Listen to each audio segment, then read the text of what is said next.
Good morning, everyone. This is office hour number 3.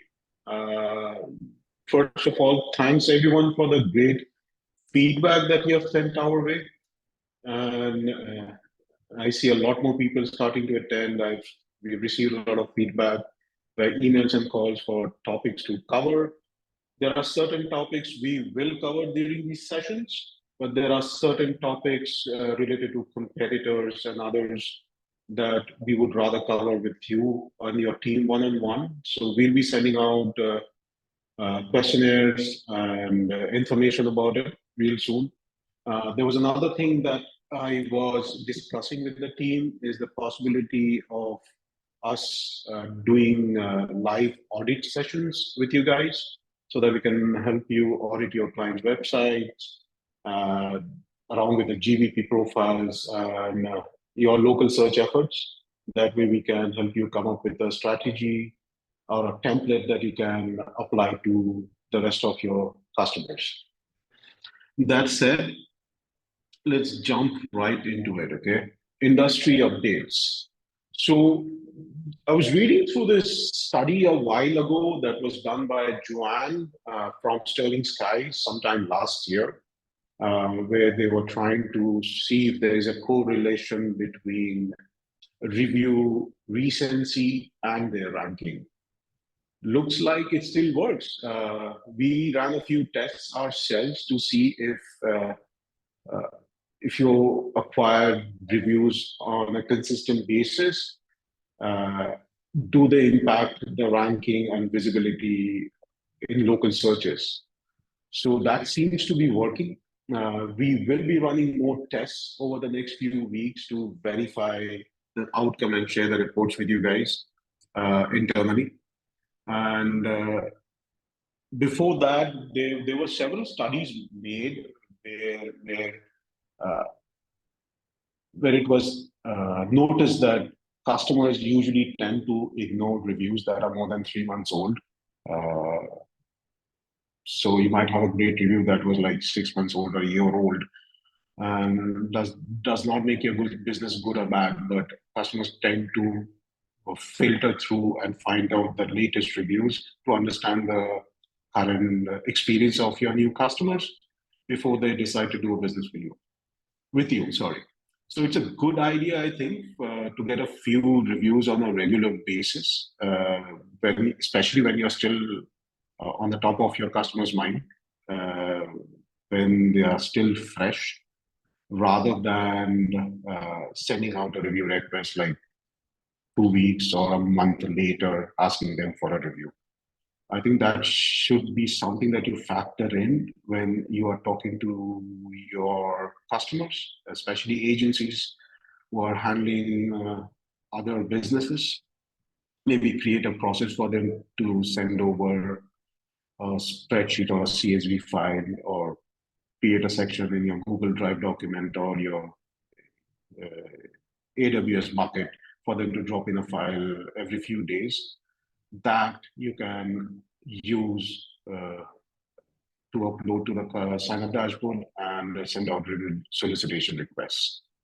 One thing that has worked very well personally is when I was talking to people in the automotive industry, consulting with people in the healthcare industry, they started asking for reviews while their customers were still at the clinic or still at the store just after the service. Because people at the point of sales or service are best equipped to gauge the personality of the customer or if they are happy or unhappy with the service. And that's the best time to ask for a review, honestly. We will send out more details about it later today. We have been working on some collaterals that you can use, ideas that you can implement. And if you have further questions, just let us know after that. Okay, now let's go to the bad part of search, right?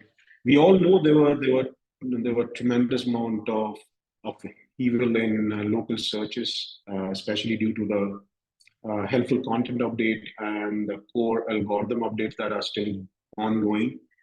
Helpful content updates went through, I think. They might do some tweaks later on. But what we have learned so far is March core updates are still going on. It's still active. There's a lot of changes in search. There's search and its results are in a constant state of flux. Okay, it's extremely volatile. I can see keyword ranking going up and down for several customers every alternate day. Reddit still works well for certain topics, but not as much as it used to like 2 3 weeks ago. Uh, Google also updated the spam guidelines.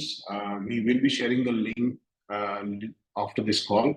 But there are three things that they addressed through the spam updates recently. One was to address expired domain abuse, where a lot of businesses or large websites or medium-sized websites would buy expired domains and create really crappy content or just redirect them to their existing domain to see if they can utilize the domain authority or domain ranking of those domains. Okay, Google will strictly ignore those redirects. You're not going to get any benefit. Uh, and in worst case scenarios, you might get hit by spam updates or manual spam updates. Uh, the spam updates addressed large scale content abuse as well. Uh, there were a lot of people in the industry who have been talking about how you can generate 1,000 pieces of articles in a single day and update them automatically on your CMS. That's definitely not the way to go. Okay, very predictable patterns. They can be identified easily, especially with Search Console and analytics in place. And Google will come out heavily on these sites and basically kick them into oblivion. There's another abuse that was going through, that was site reputation update, or as some SEOs call it, parasite SEO. Okay, so basically, what people used to do started doing is they would get paid placements on high authority websites and create like listicles to rank for random keywords. They were primarily being misused by people in the affiliate marketing industry. And I'm sure there are certain SEOs who are in the local space or typical in the search business have been utilizing it. So that is being curbed to a large extent. I think some of these high authority websites for even want to get rid of those type of content, especially the promotional ones. Uh, but I do see LinkedIn coming up a lot in terms of listicles and other pieces of content. So if you can create something unique, it might help. But paying somebody to host your piece of content that is not going to give you qualified traffic, don't believe it's a good idea. Okay. Another pattern that we have noticed after the helpful content update went through was Google's propensity to reward people who are adding unique elements and perspective to their content that nobody else is talking about. Especially when you're using content outliner, content briefer optimization, or SERP analysis tools like, say, Surf for SEO or Content Harmony or ClearScope for that matter, and creating content based on what is already ranking. You might get to a certain extent there, but solely having pages based on what is already ranking well may not help you rank better. What you can try doing is add elements to it that are interactive, add elements to it that shows your expertise on that subject. Okay. especially if you have content on your own website or your client website that were created solely with the purpose of search engine ranking and with the search engine algos in mind, consider either removing them or changing them to something that keeps the user in mind. Okay, if it's helpful to the user, keep it. If you don't find it useful yourself, just remove it. We will be sending the developer blog updates and FAQ links along with the regular deck and notes after this meeting, so no need to take notes right away. So, tips for the week. I've been going through a lot of our own accounts, especially larger accounts where a lot of customers are being serviced by larger resellers or agencies, and found a few things that you might be able to do. Okay, Google had launched a great way to showcase businesses with their showcase videos options in Google My Business profiles. Need to keep something in mind. The way Google works, especially on mobile searches, videos tend to play automatically on mobile devices, due to which you'll get far more traction with your videos than you are going to do with images. I'm not saying that images are not important. Good quality images that are uploaded by you or by your customers still work, okay? But videos can get your messages across to your customer in a short span of time. These 30-second videos can do wonders, okay? Just make sure the resolution is of good quality because Google demands them to be at least 720 pixels or higher. They should be within 75 MB file size and up to 30 seconds long. Okay, you can create simple videos that showcases your client's more prominent product or even services. You can do short video testimonials from their customers. Everyone carries a phone around, it's fairly easy to get. You can do product snapshot videos or short duration time lapses that can show people how they work, or somebody making a cake, or somebody servicing a car, something like that. Okay, it's a good way of being on top of the mind and help convert those prospects into leads. Another thing that I've seen a lot of customers still not using properly is the FAQ or the Q&A section on your Google business profiles. Every customer that you deal with, they have a certain set of questions that they ask, okay? Especially if you enable business messages or the live chat functionality on your Google business profiles for your customers, you can get a ton of questions. Those questions, if they are fairly frequent in nature, convert them into Google Q&A. Yes, you can add your own questions into Q&A. Don't try to keyword optimize them. They are not going to help you rank better, but it's going to help you answer questions that prospective buyers are asking or prospective customers are asking.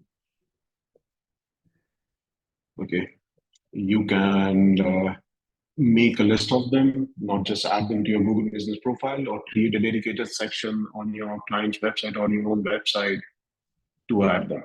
Okay, that way you get better qualified leads when they do reach out to you. Chat function in itself, it's a free tool that you can enable from your Google My Business profiles dashboard. Yes, Synup has a direct integration with GBP Chat. If you reach out to a support team or your CS, they will help you enable them and integrate with your Synup account. I feel chat is a great way of interacting with prospective clients real time and converting them to customers. Then again, as I said before, you can always convert the questions and learning from these conversations to create FAQs and Q&As, Google profiles, and on your website. Okay. Not sure if everybody logs into Google My Business Profile Analytics all the time, but if you go there on the overview section, you'll see a section called Searches Breakdown. It basically gives you a list of keywords or phrases that customers used to find your business or a business on Google, on Maps. Now, what can I do with this? There are a few things you can do. You can create content around them or offers around those keywords, or create offers that includes some of those keywords to keep the profile relevant to searches. You can create content on your own website or your client's website around those keywords, maybe dedicated section for each of those terms, or you can even cluster each of those terms if they belong together and create content around it. Check your website, see if you already have content, if they are optimized properly. For example, check the title tag if they have enough images if the page serves the purpose apart from just being there, right? Okay, I think we have a question somewhere. Okay, no, sorry. Also, yeah, so you can create content around them. You can create Google posts with some of those terms so that when customers search for your Google business profile and they find your post and it's relevant to their search, there are high chances of them clicking through it. Okay, high chances of them converting. So you can just go to your Google profile. So let me show you how you can see it. This is your business. This is your profile.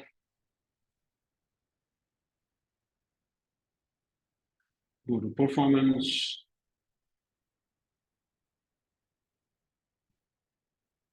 This is how people discovered you.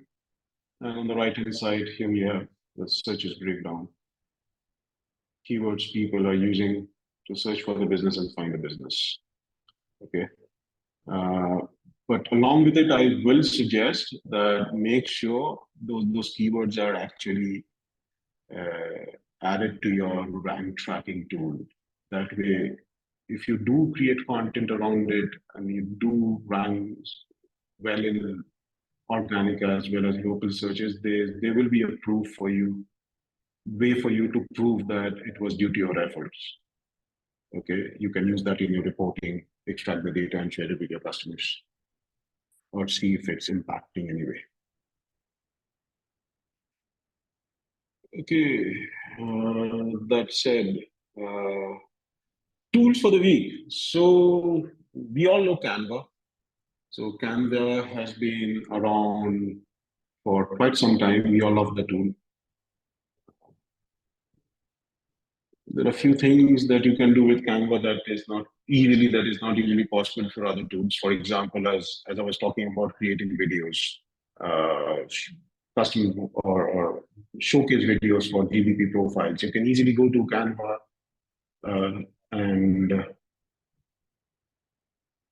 create a deck and create a slideshow and convert it into a short video. Okay, but for some people, Canva is expensive. So there is an alternative to Canva that you can try using. Is the Microsoft launched a free designer. You can access it by going to designer.microsoft.com. It has a lot of templates that they're adding every day. They're generative AI templates. You can create banners. You can create Instagram stories, posts, Facebook posts, ads, decks, LinkedIn posts, LinkedIn stories. There's a bunch of things that you can create using Microsoft Create. It's free for now. Anyone can access it. You have a lot of free templates over here for proposals, letters, based on locations, invoices, planners, trackers, presentations, etc. By using it, I found it useful, so I thought that I'd share with you. because everyone loves free tools. So second tool of the week that I like is we all write a lot of content, we create a lot of content. Some of us use free tools, some of us use paid tools. So I just came across copy.ai's outline generator. Um, Auto. So that can easily help you create an outline for your blog or article that you're writing about. More information, you can add more information about it, just hit submit. It's a free tool. Try it out. I found it useful. I generated a couple of blog ideas through it. Uh, we do not use AI writers. We usually ask people not to write published content that is written 100% by AI, because all the changes in search going through, I don't know what's going to come of it. But not AI. All AI-related content is bad. You can use it to create outlines. You can use it to do research. Though you will need to fact check it at some point. You can use it to create promotional elements. You can use it to create ad headlines for if you're running ads for your customers. You can even use it to use collaterals in guides and checklists that can easily be shared with customers, because you won't really be using them for SEO purposes. So give it a shot. Tell me what you need, what you think, and I'll share more such tools during our next sessions. So this was kind of a short session because there's not a lot going on in search. So I'm open to questions if you have any.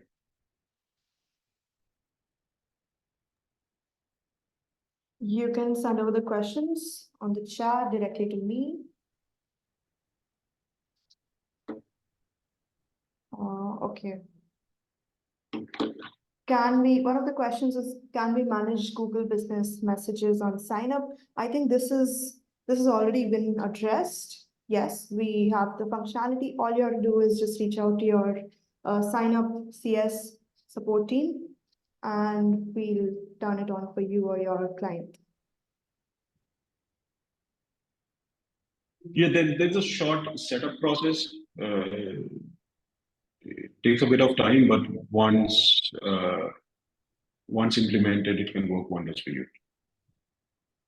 Awesome. And okay, I think this is related to the recency of reviews that we discussed. Does it have an impact? So the question goes, how many reviews on average should my clients be getting every week? Well, there's no hard and fast rule. How many reviews you should be getting? Okay, don't just cluster them together. Like as I said, easiest way to get reviews is to ask for it while the customer is still fresh on your mind, or the business is still fresh on the customer's mind. Uh, how many reviews? There's no strict numbers, but we are working on a small tool that will probably roll out by next week, so that it will give you a fair idea of, for example, if you're rated like 3.8 or 3.5, or if you're a customer who's trying to move the needle on review and needs an idea that how many more they need to get into a 4.5 star or a 4.2 stars from 3.5 stars. That simple tool will give you an indication as to the number of 5-star reviews that customers need to collect to get to that number. Okay, it's a free tool, it's a free resource that we are creating. We just create the landing page this week and share it with you next week. But as I said, there's no hard and fast rule as to how many reviews you should be getting on a weekly basis. If you're targeting mine with a tool like that, then it's good. Otherwise, try and get a few handful on a weekly basis rather than waiting for the end of the month or every 2 weeks. It's always good to have a steady stream of reviews to keep up with the changes. One more question that we have is, someone just sent it to me. What user gets alerted about those messages? By those messages, I think I'm assuming Yes, Google Business Messages. yes, GBP messages. GBP automatically sends out alert via email whenever you have a new question or a message on on Google Business Messages. Additionally, with if you have already added the FAQs or Q&As and the message that you received pertains to all of the one of the FAQs that are already existing in Google, the system will also automatically respond. And you can see that. We'll send you I think I have a screenshot of such a thing. Let's send over a screenshot to you of what it looks like. That way you'll get a fair idea when talking to your customers. All right. If you want to ask any follow-up question, we can take that. Otherwise, I can maybe move on to the next question. Okay. Meanwhile, one more question that's there is, you said Reddit is still ranking, but not as much as earlier. So should it still be tested as a channel? I think it's about. You can test it, depends on what kind of customers you're working with or what kind of business you are. If you think your for a B2B segment, I would say it makes sense because there are a lot of tools or platform related discussions that are going on Reddit. And we have had some decent success by participating in these messages.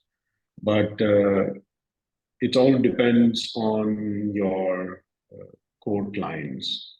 If you think they are on Reddit, sure, definitely go participate if you have the resources. But otherwise, I don't think just don't do it for the sake of doing it. Then one more thing you can do with Reddit is basically you can harness the questions, use it the way Google uses it in their algorithm. They basically had a tie-up with Reddit a few weeks ago as they wanted to train their own AI models based on the questions and answers that are on Reddit. But fair warning, Reddit is a cesspool. I think majority of the content on that platform is BS, and you need to have a strong stomach for it before you venture into it. But there are some decent, what should I say, conversations going on there that you can participate in. Interesting. Fair enough. Reddit, yes, as if we think about it in terms of the channel, I think there's still a lot to unfold this year from SEO perspective, but it still stands as a good research source as well if you're writing content like that. One thing we did test out last year, I did test out their ads. Reddit ads are bad. They don't work. I don't care what anybody says, but especially if you're in the local business, don't do it. Don't waste your money there. They're the better place. You can get far more bang for your buck on local services ads provided by Google than platform like Reddit or Quora. Great, makes sense. I think the questions are more or less done. Let's wait for a minute more. If anyone has any follow-ups or just something else that you're curious about, I think we can wait.